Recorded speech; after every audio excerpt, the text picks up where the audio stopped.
sucesso a peça, né? Bacana, muito legal. História legal. Entrevista.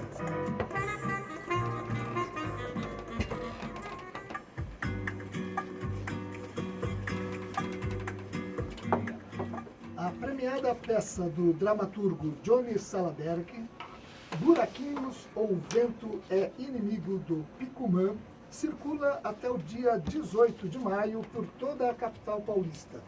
As apresentações são gratuitas e focadas nas áreas de periferia da região metropolitana de São Paulo, como Suzano, Guarulhos, Osasco e Guaianazes, por exemplo. A peça tem como tema central a denúncia do genocídio da população negra por meio da história de um garoto negro da periferia paulista. Hoje recebemos o dramaturgo Johnny Salaberg e o ator Ailton Barros. Johnny, muito obrigado pela sua presença aqui, viu? Eu que agradeço. Ailton, muito obrigado também por ter vindo aqui acompanhado do Johnny. Muito obrigado. Bom, nessa peça, o protagonista é ameaçado por um policial e ele começa a correr para se afastar, para fugir desse policial. É metralhado por esse policial, recebe 111 tiros, né, e continua correndo. É uma mistura de realismo fantástico, de denúncia social, né?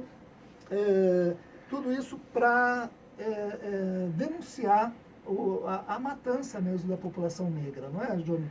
Você concebeu essa história já com esse objetivo mesmo de fazer essa denúncia? O processo de construção da peça ele foi bem subjetivo. Eu não tinha nenhuma intenção de fazer...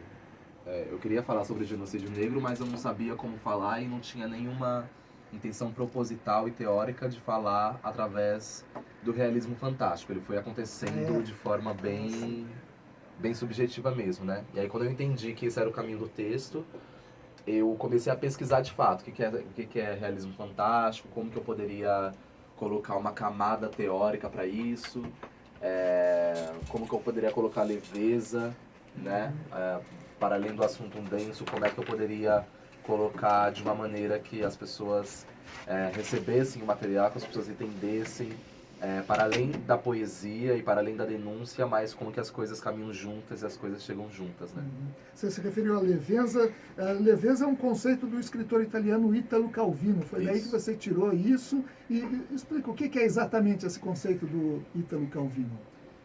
Eu entrei em contato com o Italo Calvino em alguns trabalhos que eu fiz anteriormente, e no processo de escrita dessa peça, a minha orientadora na época, Solange Dias, ela nos trouxe para o ano do núcleo, né, que a gente fazia, o conceito de leveza do Italo Calvino.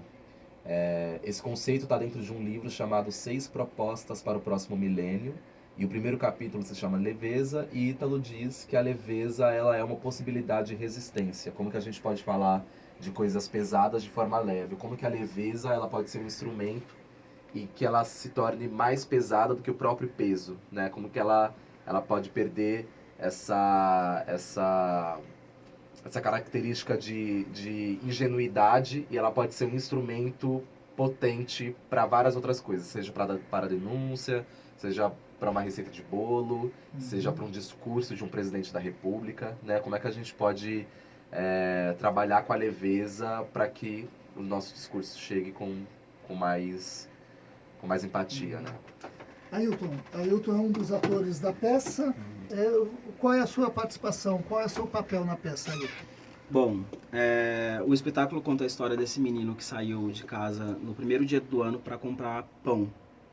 E nisso ele é perseguido por um policial, é alvejado de tiros, e a saga dele é simplesmente de poder comprar o pão e voltar para casa. No espetáculo, eu, Johnny e Cleiton Nascimento revezamos esse papel da criança, desse menino de 12 anos de idade, e também revezamos alguns papéis, como a figura da mãe, a figura do policial também, que persegue. Basicamente é isso, o espetáculo é um grande jogo, onde tem 3 atores e 2 músicos, jogando para contar essa história, essa história desse menino. O Johnny é o autor da peça e também atua, também né? É um dos atores. Assim, que você falou que a música, a peça foi se atualizando, né? Desde o início. Como é que se deu esse processo de atualizar? De que forma que ela foi se atualizando? Ela só atualiza pela tragédia que é o nosso país e o projeto de genocídio negro, que é muito bem arquitetado desde a nossa construção enquanto república, né? Infelizmente, enfim, como diz as estatísticas, a cada 23 minutos um jovem negro morre no Brasil, e a cada dia há vários casos de pessoas pretas, seja mulher, homem, jovem, velho, adulto, que morre. Então, esse é um espetáculo que ele sempre está vivo, infelizmente. Eu costumo dizer que... mostrando a Marielle. Eu costumo dizer que um dia o meu desejo é que esse espetáculo ele seja lido somente pela sua construção literária e dramatúrgica, que o tema ele seja datado, que a denúncia sobre o genocídio negro seja datado. Em 2016, quando o Johnny escreveu esse texto, até 2020 e tantos, quando eles estavam fazendo a peça, acontecia genocídio negro. Hoje não acontece mais, né? Mas eu não sei se isso vai acontecer, eu acho que é muito difícil disso acontecer, então ele vai se atualizando, infelizmente, sobre os casos que vai acontecendo. Então toda vez que a gente volta em temporada, tem sempre algum caso de genocídio negro, e não só um caso, mas um caso muito horroroso, assim, né? Quando a gente volta em temporada, é uma pessoa que morre com 80 tiros. Aí a gente volta em outra temporada, é uma mulher que é arrastada por 300 metros pela polícia. Então, infelizmente, esse espetáculo ele é atualizado pelo próprio país. Não é nem a gente que faz a atualização, né? Infelizmente, costumo falar que a denúncia, as pessoas estão mortas na vida e viva na denúncia, né? E viva na cena. Johnny, então, como eu falei, o personagem ele corre continuamente para fugir da perseguição policial. Como é que é o cenário para fazer um personagem correndo sem parar e inclusive vai para outros países, né? Mostra o genocídio de negros em outros países também, não é só no Brasil, né? Como é que é o cenário para fazer uma peça dessa? O processo ele foi bem investigativo nesse sentido. Acho que a Ailton até pode falar um pouco melhor também, porque eu acho que teve várias percepções dentro do processo. O texto ele é muito imagético, ele é quase um roteiro de filme, ele é cinematográfico. Então quando você vai lendo, ele é uma obra que funciona tanto no teatro quanto na leitura. Então quando você vai lendo, você vai tendo efusões de imagens que vão te trazendo um pouco a narrativa.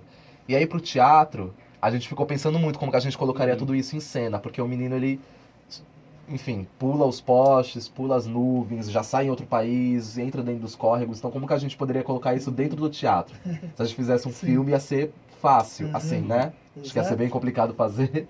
Mas como que a gente faz isso dentro do teatro? Como que a gente não toma um cuidado para poder riscar o negrito? Então, uma das nossas propostas foi ir pro texto, trabalhar o texto. A Naruna, ela tirou totalmente as nossas expectativas de imagens e ansiedades de cena e falou, vamos voltar para o texto. O que o texto apresenta pra gente. Naruna Costa, que é a diretora do espetáculo. Ailton, sobre o cenário, você pode acrescentar? Eu acho que o cenário ele vem muito do resultado das propostas que a diretora Naruna Costa trouxe pra gente. De fato, a gente pensou em imergir nesses países, nesses locais, com a cor, com a temperatura, com o clima, mas a Naruna, a princípio, ela falou, a palavra vai nos trazer o que a gente precisa. E, de fato, é um espetáculo onde a palavra ela é o carro-chefe. Nós somos narradores, nós contamos uma história ali. Então, de fato, a gente não precisa de muitas coisas, muitos elementos para poder exemplificar esses países, esses locais, porque a narrativa e a poética ela traz isso junto. E aí está a genialidade da diretora Naruna Costa, que é incrível. Que bacana. Agora, uma coisa que me chamou muito a atenção, entre várias outras, é com relação à trilha sonora, né? A música ela é primeiro, é uma instrumentação muito rica, né? Tem violão, violoncelo, piano, alfaia, bandolim e djembe, né? E foi criada depois de uma pesquisa em etnomusicologia, né? A ciência que estuda a contextualização da música na história e na sociedade. Queria que você falasse sobre esse trabalho belíssimo com relação à trilha sonora. Quando a gente entrou em processo, a gente viu que a música ela seria muito necessária, né? A gente tinha muitos desejos de construção de cena, enquanto vídeo, enquanto música, enquanto muitas coisas, mas a música foi uma coisa que a Naruna ela quis manter, porque a gente entendeu que a música ela também é o carro-chefe desse trabalho, ela embala a narrativa, ela nos ajuda a poder contar a história. Então o menino ele passa por vários países da América Latina e alguns países do continente africano. E enquanto ele está passando por esses países, as coisas que vão acontecendo, há uma música de fundo que de fato contextualiza aonde ele está. Então no momento que ele está na Bolívia, há uma musicalidade da Bolívia, quando ele está no Peru, bacana, quando ele está no Quênia. E aí toda essa pesquisa foi feita pelos nossos músicos que fazem a peça com a gente ao vivo, a música é feita totalmente ao vivo, que é o Giovanni de Ganzá e Erika Navarro, Giovanni assinando como direção musical. E eles fizeram um pouco essa pesquisa de como a música pode embalar e pode nos ajudar a contar essa história. E realmente, nós como atores, narradores e a palavra sendo o carro-chefe, esse espetáculo seria outra coisa se ele não tivesse esse fundo musical. A música ela embala e leva a palavra junto. Deve ser belíssimo, né? Ailton, o djembe, como é que é esse instrumento, o djembe? Você sabe, pode falar sobre ele? Djembe é um instrumento, ele é um tambor. Um tambor. Um tambor de origem africana, como todos os tambores. Não, como a maioria dos tambores, perdão. Ele é tocado também no nosso espetáculo, mas também toca um outro tambor que é a alfaia. Eu só queria falar uma coisa a respeito da música. Sim. Que a gente estava falando anteriormente sobre o cenário, né? Como a gente optou por não ilustrar tanto no cenário alguns países, alguns lugares, para poder não sublinhar demais o negrito. Em compensação, a música, ela trouxe o clima desses lugares pra gente. Então isso ajuda muito também em contar a nossa narrativa, Certo. a nossa história. Nesse sentido, a música, sim, ela é uma música haitiana, ela é uma música de cultura popular brasileira, ela é uma música que traz o clima da região onde esse menino passa. É muito legal. Sim. Agora, Johnny, eu queria que você explicasse o título da peça, Buraquinhos ou O Vento é Inimigo do Picumã. Ontem a gente estava na TVT e nos perguntaram também sobre o título. O que eu disse ontem, que eu falo sempre, é que Buraquinhos, por ser um nome em diminutivo, as pessoas acham às vezes que é um espetáculo infantil. Mas que dentro desse contexto, Buraquinhos está em outra ordem, né? São outros buraquinhos um pouco mais fundos. E Buraquinhos ou Vento é Inimigo do Picumã, como todo texto é subjetivo, o título também é. Então é como se fosse dois títulos. O ou, ele traz um pouco essa atmosfera do que poderia ser Buraquinhos, ou também poderia ser O Vento é Inimigo do Picumã. O vento é inimigo do Picumã. O vento, no nosso contexto, simboliza o policial. E Picumã há um contexto de cabelo na língua pajubá, mas o nosso contexto é poeira, fuligem de churrasco, poeira preta, né? Então, o vento espanta o Picumã, o policial espanta esse menino, o policial corre, quanto mais o policial corre atrás do menino, mais o menino corre do policial. Então, como o texto traz muitas essas imagens e tem muitas metáforas, né? O texto tem muitas metáforas em relação à parte de animal, em relação à experiência do próprio corpo. Esse menino corre o mundo todo com uma sacola de pães nas mãos, ele vai perdendo os pães. E como ele tá cheio de buraquinhos, né? Ele vai perdendo os órgãos e esses órgãos vão caindo e vão guardando, ele vai guardando na sacola. Quando ele não aguenta mais, que é o último órgão que sai do corpo dele, que é o coração, ele voa sopra o coração e o coração voa até a casa dele, entra pela janela da cozinha, pousa em cima da mesa e fala com a mãe dele. Então, todas essas coisas, todas essas metáforas estão no título também. Então, por isso que são Buraquinhos ou O Vento é Inimigo do Picumã. Porque também embala uma ideia da gente não falar diretamente como a gente fala durante todo o espetáculo. Senão a gente poderia dizer menino baleado por 111 tiros. E como a gente constrói essa outra narrativa, esse modo de se falar, a gente também Eu fiz essa escolha de colocar uma outra maneira, né? Quem lê, tipo, Buraquinhos ou Vento é Inimigo do Picumã não entende muito, tem que ver a sinopse um pouco para entender. Mas é um pouco isso. A denúncia é muito importante, né? Uma realidade terrível, odiosa, e é muito importante que a arte dê a sua contribuição nesse sentido. Agora, é uma denúncia com arte, né? Através da arte dramática. Johnny, qual que é a contribuição que você diria? Quais as contribuições dessa peça, desse espetáculo, que é um espetáculo de denúncia social, mas as contribuições para a arte dramática? Eu acho que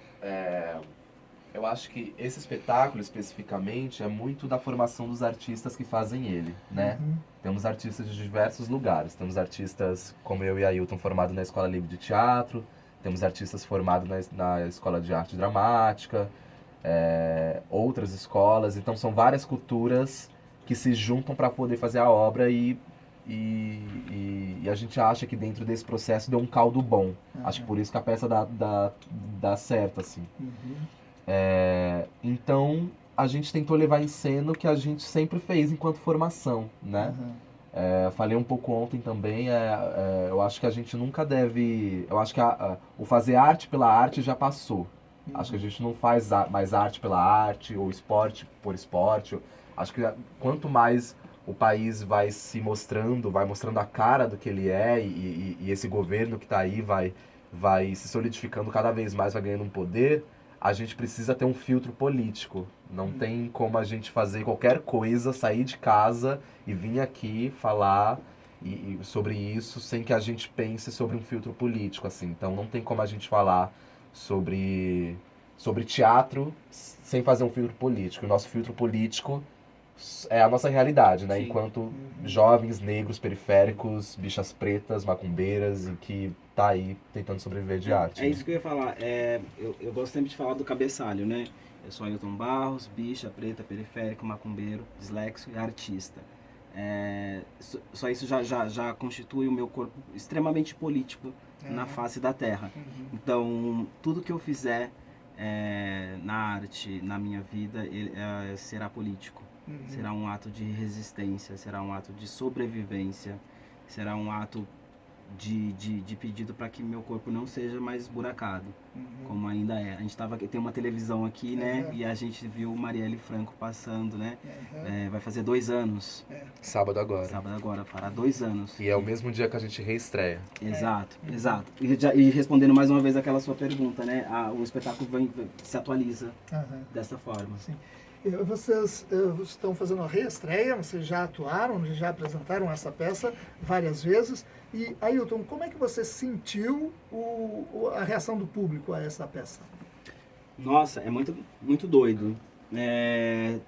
Dos negros, a gente sente um respiro muito profundo, um agradecimento por mais uma vez estar colocando as nossas sangrias em cena, mas só que de uma forma um pouco mais delicada. Isso não quer dizer que a outra forma não tenha que existir, ela tem que existir também. E por parte do público branco, a maioria das vezes um grande silêncio. E não é um silêncio de mandar calar a boca, é um silêncio de estamos pensando e revendo o nosso lugar, os nossos privilégios, a nossa posição dentro de todo esse sistema que é nosso. Que bacana, que bacana. A peça Buraquinhos ou O Vento é Inimigo do Picumã. Agora vou pedir a ajuda de vocês para ver se está certo aqui, tá bom? O serviço. A peça será exibida na região metropolitana de São Paulo e também no litoral, entre 14 de março agora e 8 de maio, sempre às 20 horas, é isso? Por exemplo, nos dias 14 e 15, agora sábado e domingo, ela vai ser apresentada no Espaço Clariô, na região de Taboão da Serra, fica na rua Santa Luzia 96, na Vila Santa Luzia. No dia 27 e 28, a peça passa por Santos, vai lá para o Teatro Guarani, ali na Praça dos Andradas, número 100, no centro da cidade, muito fácil. Depois, ainda na Baixada, nos dias 8 e 9 de abril, Cubatão recebe a peça. No Teatro do Caos, na Praça Joaquim Montenegro, 34, no Largo do Sapo. E a peça chega em Suzano no dia 2 e 3 de maio. Vai ser exibida no Teatro Contadores de Mentira, na Rua Major Pinheiro Frois, 530, Parque Maria Helena. Tá conferindo aí, né, Johnny? Tá tudo certo, né? E as datas e locais para as regiões de Osasco e Guarulhos, na região metropolitana da capital, ainda vão ser definidas. Sim. Certíssimo. Na verdade é Osasco e Ribeirão Pires. E aí quem quiser saber das nossas datas, só entrar nas nossas redes sociais, né? Que é Facebook Buraquinhos ou Vento é Inimigo do Picumã. E Instagram, @buraquinhos. Perfeito. E todas as apresentações são gratuitas e sempre às 20 horas. Isso. É isso? Johnny, eu quero agradecer muito a você, o dramaturgo e ator Johnny Salaberg, que é autor e participa também, atua em Buraquinhos ou Vento é Inimigo do Picumã. E também o Ailton Barros, ator que também participa da peça. Johnny e Ailton, muito obrigado pela presença de vocês. Parabéns por esse espetáculo belíssimo, acredito, não vi a peça ainda, mas tenho certeza, pelo que foi falado aqui, já deu uma boa ideia de que esse espetáculo é muito bacana e muito importante, dada a nossa terrível realidade ainda presente. Muito obrigado, Johnny. Muito obrigado. Muito obrigado, Ailton. Muito obrigado pelo espaço. Parabéns pela peça. Uma boa tarde para vocês, viu? E eu quero agradecer você também pela audiência e desejar uma tarde maravilhosa. Até